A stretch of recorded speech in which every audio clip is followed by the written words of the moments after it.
7ম অনুচ্ছেদে বলা হয়েছে প্রজাতন্ত্রের সকল ক্ষমতার মালিক জনগণ।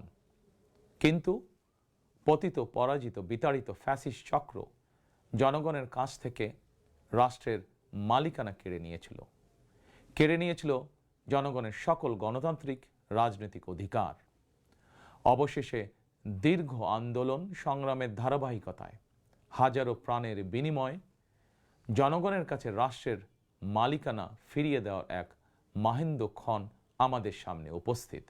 আগামী 12ই ফেব্রুয়ারি অনুষ্ঠিত হতে যাচ্ছে গণতান্ত্রিকামী জনগণের বহুল আকাঙ্ক্ষিত জাতীয় নির্বাচন। প্রিয় দেশবাসী, রাষ্ট্র, রাজনীতি এবং সরকারে জনগণের অধিকার প্রতিষ্ঠার এই শুভ সময় মহান আল্লাহর দরবারে শুকরিয়া আদায় করে আমি আপনাদের সামনে কয়েকটি কথা বলতে চাই। গণতান্ত্রিকামী জনগণের সামনে এমন একটি শুভ সময় হঠাৎ করেই আসেনি। এর জন্য বাংলাদেশ জাতীয়তাবাদী দল বিএনপি সহ গণতন্ত্রের পক্ষের সকল রাজনৈতিক দল এবং গণতান্ত্রিকামী জনগণকে দীর্ঘ 1.5 দশকেরও বেশি সময় ধরে আন্দোলন সংগ্রাম করতে হয়েছে।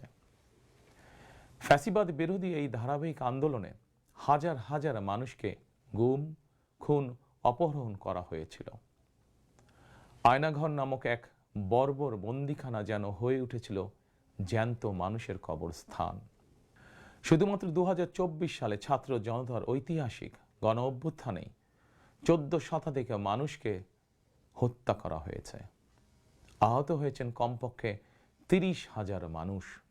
বাংলাদেশের জন্মযুদ্ধ থেকে আজ পর্যন্ত দেশে গণতন্ত্র এবং মানুষের অধিকার প্রতিষ্ঠার জন্য বিভিন্ন সময় যারা শহীদ হয়েছেন তাদের মাগফিরাত কামনা করছি। যারা আহত হয়েছেন তাদের প্রতি জানাই গভীর সহানুভূতি এবং সহমর্মিতা। হতাহতদের শোক সন্তপ্ত পরিবারের প্রতি জানাই গভীর সমবেদনা।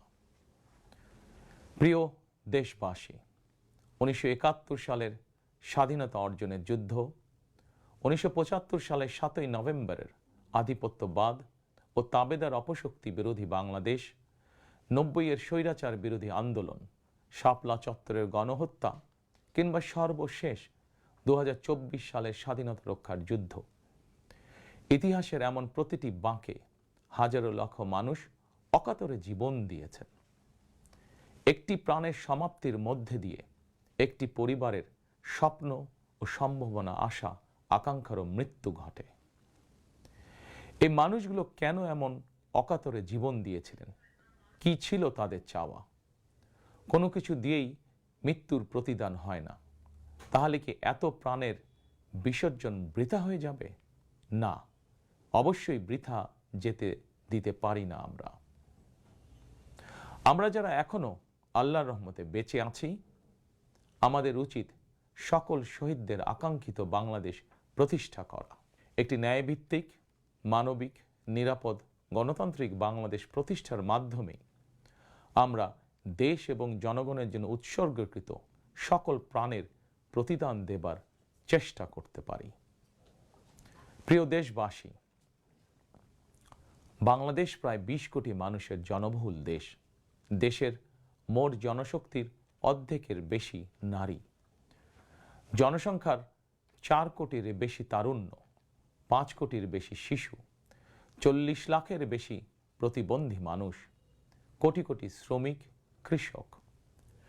এই সকল শ্রেণী পেশার মানুষের আকাঙ্ক্ষা বাস্তবায়ন করতে ব্যর্থ হলে শেষ পর্যন্ত খোদ রাষ্ট্রযন্ত্রই দুর্বল হয়ে পড়বে। নাগরিকদের দুর্বল রেখে রাষ্ট্র কখনোই শক্তিশালী হয়ে উঠতে পারে না। জনগণের রাজনৈতিক এবং অর্থনৈতিক ক্ষমতা নিশ্চিত করা না গেলে দেশে ডেমোক্রেসি, ডেভেলপমেন্ট কিংবা ডিসেন্ট্রালাইজেশন কোনো কিছুরই টেকসই হবে না। আমি মনে করি জনগণের রাজনৈতিক ক্ষমতায়নের পূর্ব শর্ত নাগরিকদের সরাসরি ভোটের অধিকার প্রয়োগের মাধ্যমে স্থানীয় পরিষদের মেম্বার থেকে শুরু করে জাতীয় সংসদ সদস্য পর্যন্ত প্রতিনিধি নির্বাচনের ক্ষমতা অর্জন। প্রতিটি নাগরিকের হারানো রাজনৈতিক ক্ষমতা পুনরুদ্ধারের জন্য আগামী 12ই ফেব্রুয়ারি নির্বাচন একটি বড় সুযোগ। প্রিয় দেশবাসী, এই উপলব্ধি এবং বাস্তবতাকে সামনে রেখে দেশের নাগরিকদের রাজনৈতিক এবং অর্থনৈতিক ক্ষমতা নিশ্চিত করার লক্ষ্যে ইতিমধ্যেই বিএনপির নির্বাচনী ইশতেহার ঘোষণা করা হয়েছে। প্রতিটি সেক্টর এবং প্রতিটি শ্রেণী পেশার মানুষকে লক্ষ্য করে একটি স্বনির্ভর বাংলাদেশ বিনির্মাণের জন্য আমরা আমাদের পরিকল্পনা সাজিয়েছি। বর্তমান প্রজন্মের সামাজিক, অর্থনৈতিক, রাজনৈতিক অধিকার পুনর্বহাল এবং ভবিষ্যৎ প্রজন্মের জন্য একটি নিরাপদ মানবিক বাংলাদেশ প্রতিষ্ঠার লক্ষ্য নিয়েই চূড়ান্ত করা হয়েছে বিএনপির সকল পরিকল্পনা। বিশেষ করে দেশের সকল তরুণ তরুণী, বেকার জনগোষ্ঠী এবং নারীদের জন্য দেশে বিদেশে কর্মসংস্থান এবং কর্ম পরিবেশ নিশ্চিত করাই এবার বিএনপির প্রথম এবং প্রধান অগ্রাধিকার। আমি ইশতেহারে উল্লেখিত কয়েকটি বিষয় খুব সংক্ষিপ্তভাবে আজ আবারও দেশবাসীর সামনে তুলে ধরতে চাই। প্রিয় দেশবাসী, বেকার সমস্যা নিরসনের লক্ষ্যে ব্যাংক, বিমা, পুঁজিবাজার সহ দেশের অর্থনৈতিক খাতের সার্বিক সংস্কার, অঞ্চল ভিত্তিক অর্থনীতিকে চাঙা করা এবং শিল্প ও বাণিজ্যে দেশি বিদেশি বিনিয়োগ বৃদ্ধির মাধ্যমে দেশে বিদেশে 1 কোটি কর্মসংস্থান তৈরির লক্ষ্যমাত্রা নির্ধারণ করা হয়েছে। এভাবে পর্যায়ক্রমিকভাবে 1 কোটি কর্মসংস্থান তৈরির লক্ষ্যমাত্রা অর্জনের জন্য কয়েকটি সেক্টরকে বিশেষভাবে চিহ্নিত করে নতুন কর্মসংস্থান তৈরির উপায় এবং কর্মকৌশল নির্ধারণ করা হয়েছে। এরই অংশ হিসাবে দেশব্যাপী কারিগরি এবং ব্যবহারিক শিক্ষা প্রদানের মাধ্যমে বেকার জনগোষ্ঠীকে দক্ষ জনশক্তিতে রূপান্তরিত করা হবে। কলেজ, মাদ্রাসা, বিশ্ববিদ্যালয় বিনামূল্যে স্কিলস ডেভেলপমেন্ট, ফ্রিল্যান্সিং এবং আউটসোর্সিং প্রশিক্ষণ প্রদান করা হবে, যাতে করে বেকার যুবক কিংবা তরুণ তরুণীরা দেশে বিদেশে উচ্চ বেতনের চাকরির জন্য প্রস্তুত হয়ে সরাসরি কর্মক্ষেত্রে কর্মসংস্থানে যুক্ত হতে পারেন।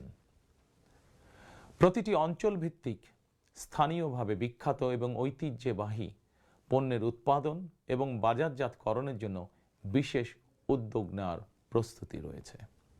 স্থানীয় কুটির শিল্প ও এসএমই খাত বিকশিত করার জন্য সহজ এবং স্বল্প সুদে ঋণ সুবিধা দেওয়ার পরিকল্পনা আমাদের রয়েছে। বৈশ্বিক ই-কমার্স প্ল্যাটফর্মের পণ্য রফতানির লক্ষ্যে বেসরকারি শিল্প সম্প্রসারণ ও কর্মসংস্থান সৃষ্টির সহায়ক উদ্যোগ নেওয়ার পরিকল্পনা নেওয়া হয়েছে। সাইবার নিরাপত্তা, outsourcing, data processing, artificial intelligence, semiconductor সহ আইটি সেক্টরে নতুন শিল্প গড়ে তোলার পরিকল্পনা নেওয়া হয়েছে। এইসব সেক্টরে প্রতি বছর সরাসরি 2 লক্ষ এবং ফ্রিল্যান্সিং, ক্রিয়েটিভ ইন্ডাস্ট্রি ও কন্টেন্ট ক্রিয়েশনের মাধ্যমে পরোক্ষভাবে আরও 8 লক্ষ কর্মসংস্থান তৈরির লক্ষ্যমাত্রা নির্ধারণ করা হয়েছে। প্রিয় দেশবাসী, বিভিন্ন পরিসংখ্যান অনুযায়ী বর্তমানে দেশে বেকারের সংখ্যা 27 লাখের বেশি। এর মধ্যে প্রায় 9 লক্ষ রয়েছেন স্নাতক ডিগ্রিধারী উচ্চশিক্ষিত বেকার। এদের মধ্যে প্রায় 22% তরুণ তরুণী কোনো প্রকার শিক্ষা, চাকরি ও প্রশিক্ষণে সম্পৃক্ত নয়।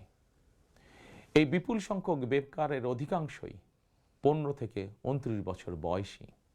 12 ফেব্রুয়ারি নির্বাচনে জনগণের রায় বিএনপি সরকার গঠন করতে সক্ষম হলে বিএনপি শিক্ষিত তরুণ তরুণীদের জন্য 6 মাস থেকে সর্বোচ্চ 1 বছর কিংবা কর্মসংস্থান না হওয়া পর্যন্ত বিশেষ আর্থিক ভাতা প্রদান করার সিদ্ধান্ত নিয়েছে।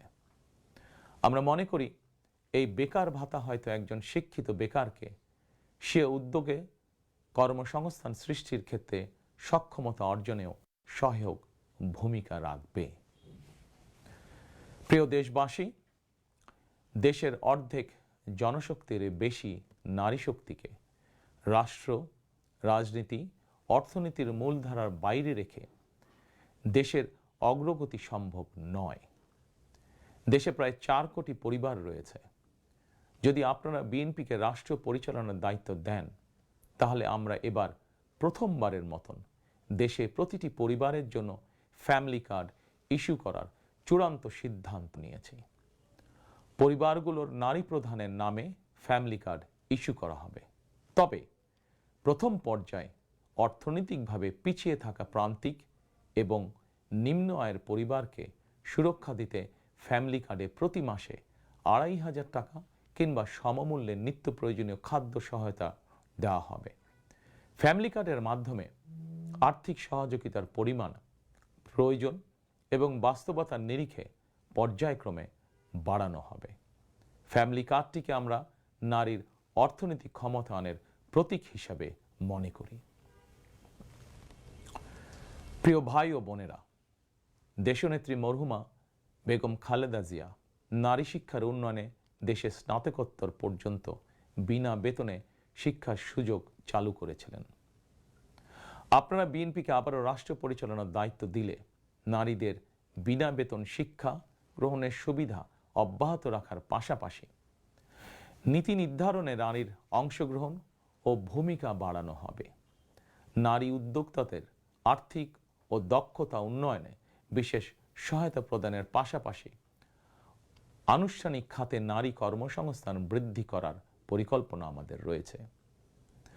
উপজেলা পর্যায়ে বিশেষায়িত নারী কল্যাণ কেন্দ্র প্রতিষ্ঠা করার পরিকল্পনা আমাদের রয়েছে। স্বাচ্ছন্দ্যে চলাফেরা নিশ্চিত করতে শুধুমাত্র নারীদের জন্য বিশেষায়িত ইলেকট্রিক পরিবহন চালু করা হবে। কর্মপরিবেশ নিশ্চিত করতে কর্মস্থলে ডে কেয়ার ও ব্রেস্টফিডিং কর্নার স্থাপন করা হবে। এছাড়া বিশেষ করে রাজধানী ঢাকা সহ বিভাগীয় শহরগুলোতে কয়েকটি নির্দিষ্ট স্থানে হাইজেনিক বাথরুম নির্মাণের পরিকল্পনা আমাদের রয়েছে। আমাদের সমাজের নারীরা নানাভাবে হয়রানি এবং সহিংসতার শিকার হন। বর্তমান সময়ে নারীর প্রতি সাইবার বুলিং উদ্বেগজনক রূপ নিয়েছে। বুলিং সহ নারীর প্রতি যে কোনো ধরনের সহিংসতা বন্ধে কঠোর আইন প্রয়োগের পরিকল্পনা এবং সিদ্ধান্ত আমাদের রয়েছে। নারী নির্যাতন ও ধর্ষণের বিরুদ্ধে দৃষ্টান্তমূলক শাস্তি নিশ্চিত অবশ্যই ইনশাআল্লাহ করা হবে। প্রিয় দেশবাসী, সময়ের সাথে সাথে অর্থনীতির নানা খাত বাড়লেও দেশের অর্থনীতি এখনো মূলত কৃষি নির্ভর। বিএনপি বিশ্বাস করে কৃষকের স্বার্থ রক্ষার অর্থ দেশের স্বার্থ রক্ষা। এজন্যই আমরা বলি, বাঁচলে কৃষক বাঁচবে দেশ। এই উপলব্ধি থেকেই আমরা কৃষকদের স্বার্থ রক্ষার জন্য কৃষকদের জন্য ফার্মার্স কার্ড ইস্যুর উদ্যোগ নিয়েছি। এই কার্ডের মাধ্যমে কৃষক একদিকে কৃষি সংক্রান্ত হালনাগাদ তথ্য পাবেন, অপরদিকে সরকারের কাছ থেকে পাবেন আর্থিক এবং অন্যান্য প্রয়োজনীয় সহযোগিতা। দেশে কোটি কোটি কৃষক শ্রমিক রয়েছেন, অধিকাংশই কর্মক্ষম।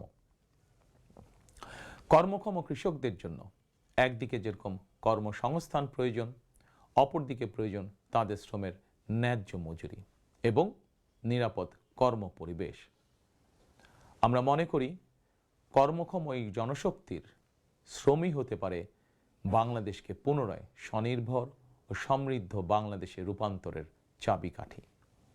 এ কারণেই আমরা বলি, করব কাজ, গড়ব দেশ, সবার আগে বাংলাদেশ। তাই আমরা আমাদের কর্ম পরিকল্পনায় কৃষকদের স্বার্থ রক্ষায় সর্বাধিক গুরুত্ব দিয়েছি। প্রিয় দেশবাসী, আমাদের জনসংখ্যার একটি বিপুল অংশ স্কুল, কলেজ, মাদ্রাসা এবং বিশ্ববিদ্যালয় শিক্ষার্থী। জ্ঞান, বিজ্ঞান আর তথ্য প্রযুক্তির এই বিকাশমান বিশ্বে বাংলাদেশের কোটি কোটি শিক্ষার্থী, এইসব তরুণ তরুণীরাই বদলে দিবে আগামীর বাংলাদেশ। তবে একাডেমিক শিক্ষার স্তরের সর্বোচ্চ ধাপে পৌঁছার এই যাত্রা পথে লক্ষ লক্ষ শিক্ষার্থী কিন্তু বিভিন্ন পর্যায়ে ড্রপ আউট হয়ে যান। নানা বাস্তবতায় ড্রপ আউট হয়ে যাওয়া শিক্ষার্থীদের তালিকায় বিশ্বের যে কয়েকটি দেশ শীর্ষস্থানে রয়েছে, বাংলাদেশ তার অন্যতম। একজন শিক্ষার্থী শিক্ষা স্তরের যে কোনো পর্যায়ে ড্রপ আউট হওয়ার পর তাদেরকে যেন বেকার জীবন কাটাতে না হয়, সেজন্য হাই স্কুল পর্যায় থেকে আমরা শিক্ষা কারিকুলামে কারিগরি এবং ব্যবহারিক অর্থাৎ টেকনিক্যাল এবং ভোকেশনাল শিক্ষাকে আবশ্যকীয় করার প্রস্তুতি এবং পরিকল্পনা নিয়ে রেখেছি। একই সঙ্গে দেশের জনশক্তিকে জনসম্পদে রূপান্তর করতে বাংলা এবং ইংরেজির পাশাপাশি হাই স্কুল পর্যায় থেকে সিলেবাসে তৃতীয় আরেকটি ভাষা শিক্ষার ব্যবস্থা রাখার সিদ্ধান্ত এবং পরিকল্পনা আমরা গ্রহণ করেছি। আমরা মনে করি একজন ব্যক্তির একাধিক ভাষা জ্ঞান থাকলে বিশ্বের যে কোনো দেশেই কর্মসংস্থানের অভাব হবে না। বৈশ্বিক চ্যালেঞ্জ মোকাবেলা করে একজন শিক্ষার্থী যাতে যোগ্যতম হিসেবে এগিয়ে যেতে পারেন, সেই চিন্তাকে সামনে রেখেই আমরা শিক্ষা বিশেষজ্ঞদের গবেষণা এবং সুপারিশের ভিত্তিতে শিক্ষা কারিকুলাম পরিমার্জনের পরিকল্পনাও চূড়ান্ত করেছি। আমরা শিক্ষা কারিকুলাম এমনভাবে ঢেলে সাজানোর প্রস্তুতি নিয়েছি যাতে সকল শিক্ষার্থী শিক্ষা স্তরের প্রতিটি ধাপে একাডেমিক জ্ঞানের পাশাপাশি একটি বিশেষ কারিগরি ব্যবহারিক শিক্ষার দক্ষতাও অর্জন করতে সক্ষম হন। প্রিয় দেশবাসী, আমরা রিজিকে বিশ্বাস করি এবং সাধারণত আমরা রিজিক বলতে খাওয়া দাওয়া কিংবা অর্থ সম্পদকে বুঝি। তবে ধর্মীয় দৃষ্টিতে রিজিকের একাধিক স্তর রয়েছে। সবচেয়ে গুরুত্বপূর্ণ একটি স্তর হচ্ছে মানুষের শারীরিক ও মানসিক সুস্থতা।